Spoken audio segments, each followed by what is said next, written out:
Hello, welcome to Trees Crafts and More. My name is Teresa, and today we're going to make roasted cherry tomato sauce. So let's get started.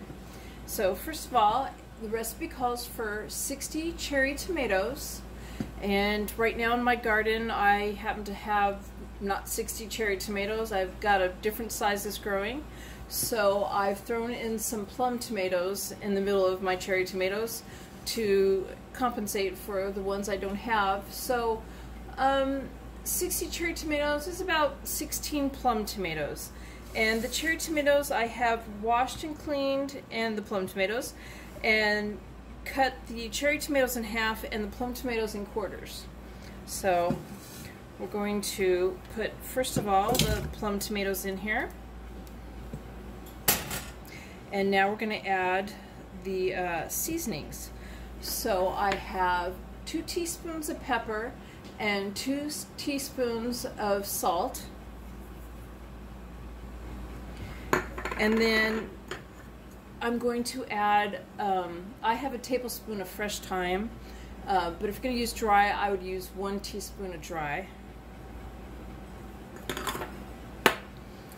And I have some oregano. This is dry, so I'm using 4 teaspoons of dry and 4 tablespoons of fresh if you're not using dry. I do have oregano in my garden, but it's really hot and I didn't feel like going out there and hanging out in the garden any longer. So let's see. And now also I've got garlic chopped up, and I have 2 whole cloves, fairly good sized cloves of garlic.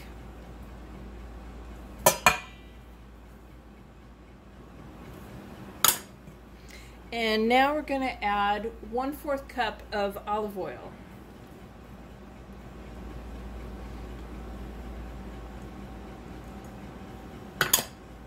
So let me get a spoon.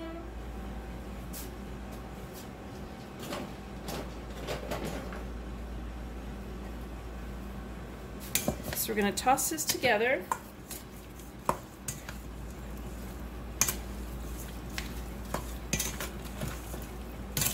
So it's all mixed up good.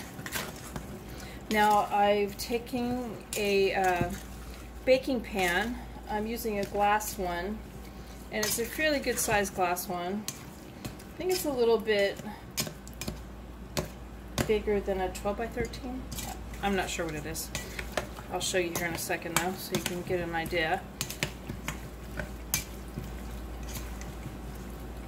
So I've mixed this up really good. And I've taken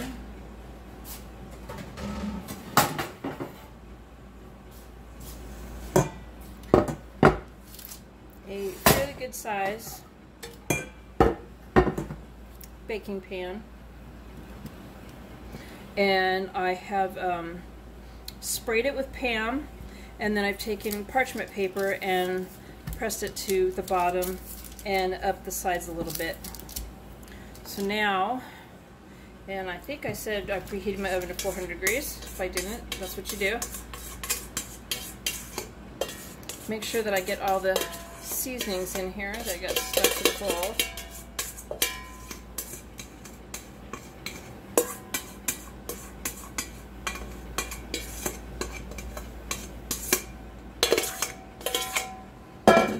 I'm going to spread this out,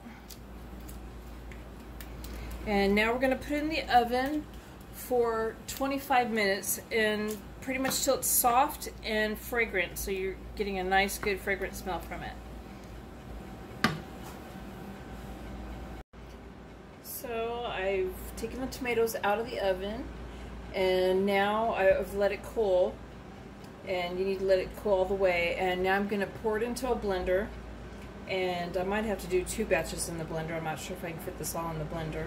And we're just going to go ahead and blend it up until it's all chopped up and stirred up for sauce. Okay, so I got my tomato sauce in here, and it helps to take a spatula and to scrape the parchment paper and the pan to get all the juices and all the seasonings, which makes the flavor. So, and to remind you, you definitely don't want to blend this when it's too hot, because it will burst. And so let's stir this up.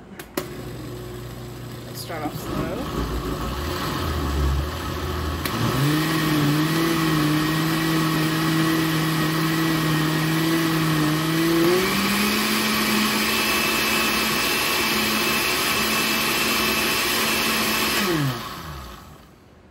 That should probably be good right there.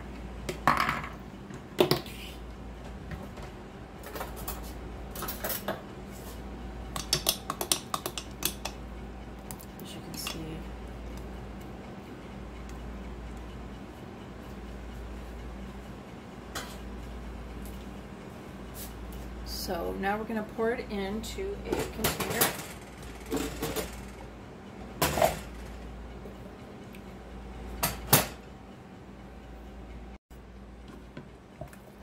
So this made about 5 cups of sauce that you could use in spaghetti, other pastas. And just use it the same way. And we're going to put a lid on it. And this will keep in the refrigerator, I want to say about a week, and it'll keep about 6 months in the freezer. So it helps. You make spaghetti sauces, you have them on hand in the freezer during the fall and winter, or in the fridge and use them up during the summer. And I'm going to mark this with a piece of masking tape and put the date on that I made it, so I can keep track of how old it is. And again, let me take the lid off so you can see the sauce. I hope you liked my video. Please subscribe and give it a thumbs up. Thank you.